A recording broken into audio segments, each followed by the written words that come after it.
since this number 75 right here, has a Mobil 1 sticker on it, we're going to make you our Mobil 1 Auto Tech Question of the Week, Clay. Let me give you the microphone here. We'll let you take control because it'll be easier. But, you know, we see the dashboards in our cars every day, you know, with the instrument panel and the gauges that we've all grown up accustomed to seeing in race cars. But the gauges now, they light up. They're so much different. And actually, the light up stuff is indication to problems, isn't it? Yeah, it actually is. I don't know if we can get in here and get a shot, but there's actually a lot more technology in the gauges nowadays than there was 4 or 5 years ago. You know, you've got two choices. Actually, this car has a spec tack in it and then an odometer gauges everywhere else. And everything's running. They're not quite what you'd call digital gauges, but as you can see right now, since our motor's not running, we're showing 0 oil pressure, so the gauge is flashing red.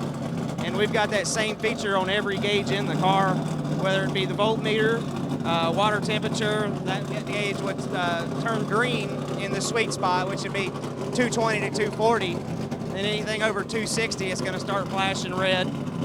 Same thing with about 280 with the oil temp, it would start to flash red. The tacks are really interesting. There's a lot of things that you can do there with setting up a shift light where the whole gauge will flash at you, and it's very important for maximizing your pit road speed nowadays. A lot of the bigger teams go in and pre-program this tag before the race starts, so they get every tenth of a mile an hour that they can get on pit road.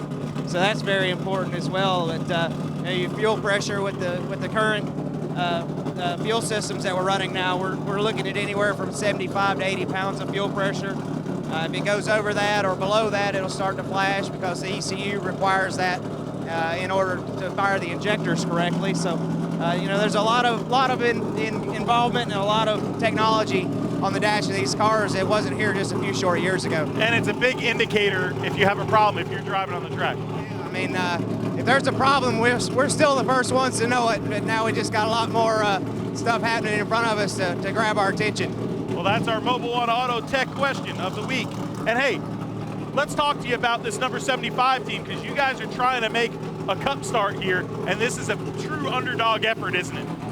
Oh, it really is. I mean, we're lucky to be here. We came out here and tested. We put a lot of effort into coming out and making this race.